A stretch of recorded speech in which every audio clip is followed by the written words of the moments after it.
The war had ended 3 months ago, but Corporal Jake Morrison still wore the scars like medals he never wanted. His left arm bore the purple burns from plasma fire, and his right leg limped from shrapnel that the medics said would never fully heal. The Galactic Council had declared humanity the victor after 12 brutal years of conflict against the Vex Imperium. But victory felt hollow when half your unit died, screaming in the void. Jake stood in his cramped apartment on Europa Station, staring at the official document that had arrived that morning. The words made no sense, no matter how many times he read them. According to the Treaty of Titan, soldiers who had demonstrated exceptional valor were being awarded compensation from the defeated Vex territories. Most received land rights or mining shares. Jake had been given something else entirely. A slave. The notification stated that a Vex female named Lyra would be transferred to his custody within 48 hours. The document included her biographical data, her skills, and a legal disclaimer absolving the Council of responsibility for her care. Jake crumpled the paper and threw it across the room. He had not fought for 12 years to become a slave owner. The very concept disgusted him. His comm unit buzzed. Major Holland appeared on the screen, her weathered face showing the same exhaustion Jake felt in his bones. "You got your allocation notice," she said. It was not a question. "Yeah, I got it. I'm refusing." Holland shook her head. "Can't refuse, Morrison. It's part of the treaty. The Vex culture operates on a debt-based honor system. When they lost the war, their council demanded that their people be distributed to compensate our losses.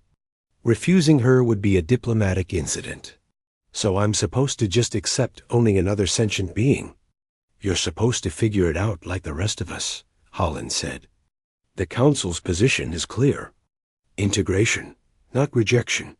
Show the galaxy that humans are better than the Vex ever were." The transmission ended before Jake could argue further. 2 days later, a transport shuttle docked at Europa Station. Jake waited at the arrival bay, his stomach churning with anger and confusion. He had killed Vex soldiers by the dozens during the war. He had watched them burn entire colonies without mercy.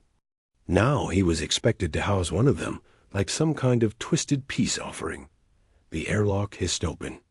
A Vex female stepped through, flanked by 2 council officials. She was tall, perhaps 7 feet, with silvery skin that reflected the station's harsh lights. Her eyes were large and luminous, colored like molten gold. She wore simple gray clothing that hung loosely on her thin frame. Metal bands encircled her wrists and neck, the marks of her legal status. One of the officials, a bureaucrat with a tired expression, handed Jake a datapad. "Corporal Morrison, this is Lyra. She has been processed according to treaty protocols. Sign here." Jake stared at the alien woman. She did not meet his eyes, keeping her gaze fixed on the floor. Her hands trembled slightly. "What happens if I don't sign?" Jake asked. "She gets reassigned to someone else," the bureaucrat said. "Probably someone less particular about her treatment." Jake felt the trap close around him. Refusing would not free her. It would only condemn her to someone who might actually want a slave.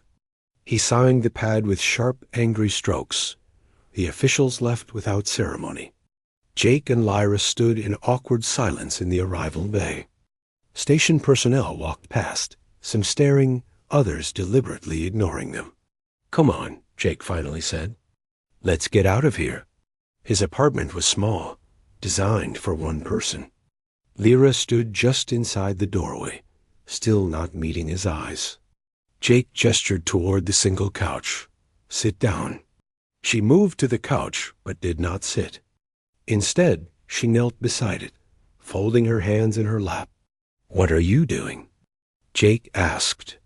"Assuming the posture of service," Lyra said quietly.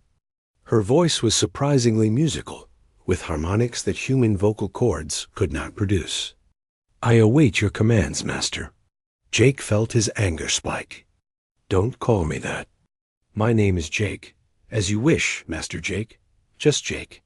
Lyra's golden eyes flickered up to his face for the first time, showing confusion. That would be inappropriate. Jake pulled a chair over and sat down, so he was not looming over her. Listen to me carefully. I did not want this. I don't believe in slavery.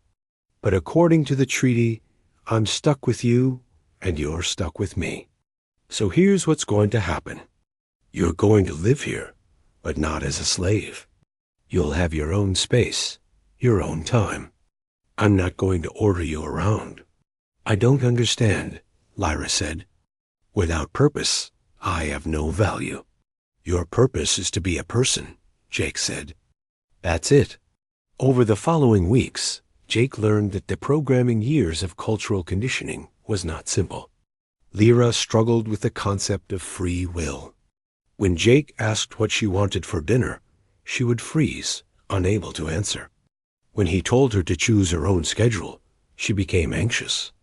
The Vex had engineered their lower castes to find comfort in servitude, and Lyra had been designated as slave caste since birth. Jake started small. He asked her opinion on trivial matters. What color should he paint the walls? Which news feed should they watch? At first, she would defer to him constantly. But gradually, hesitantly, she began to express preferences. One evening, Jake found her standing by the viewport, staring at the swirling clouds of Jupiter below. She seemed lost in thought. You okay? He asked.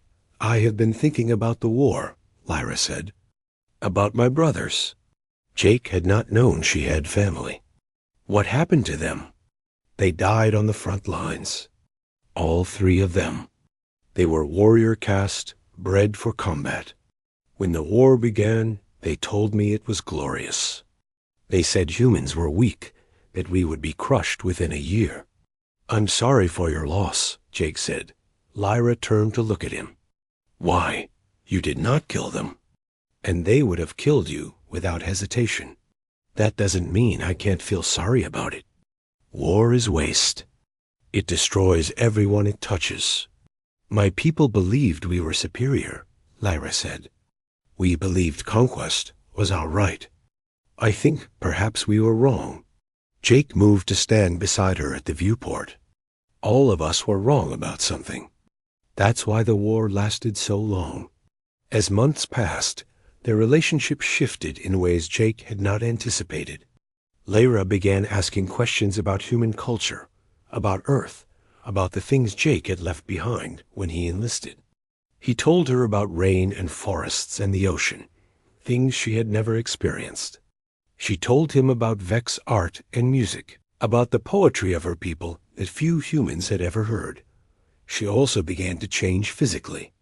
The metal bands around her wrists and neck were legal markers, but the council had ruled that individual owners could remove them at their discretion.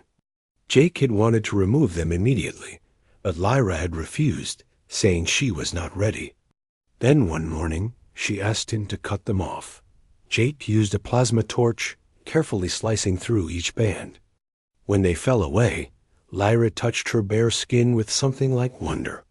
I have not been unmarked since I was a child, she said. How does it feel? Frightening, but also right. The nightmares came for both of them. Jake would wake screaming from dreams of battles, of friends dying in his arms. Lyra would cry out in her sleep, speaking in the Vex language about things Jake could not understand. They developed an unspoken agreement. When one woke from nightmares, the other would make tea, and they would sit together in silence until the fear passed. One night, after a particularly bad dream, Lyra asked Jake why he had really kept her instead of finding a way to send her back to Vex space. Because sending you back would be condemning you to a society that still believes in the caste system, Jake said. Here, at least, you have a chance to be something else. What if I don't know what else to be? Then we'll figure it out together. A year after Lyra arrived, Jake received notice that his enlistment term was ending. He could re-enlist, or he could leave military service. For the first time since the war ended, he actually thought about the future. Lyra had started taking classes at the station's education center, studying human literature of all things. She had developed a passion for ancient poetry and spent hours analyzing texts that Jake found impenetrable. "What will you do?" Lyra asked when he told her about the decision.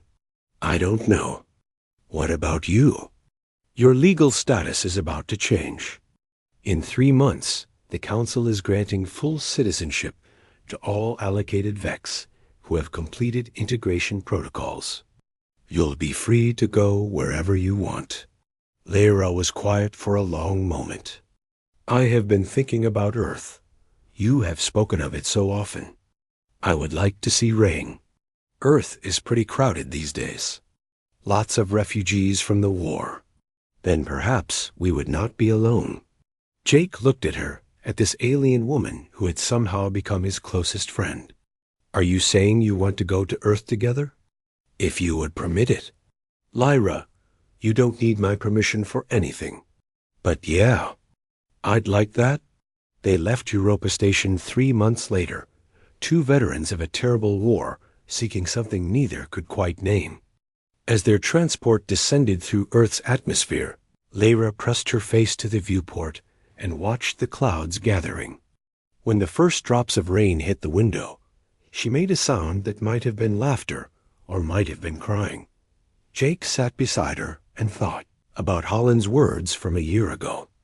Integration, not rejection. Maybe that was not just about treaties and politics. Maybe it was about finding family in unexpected places, about Buell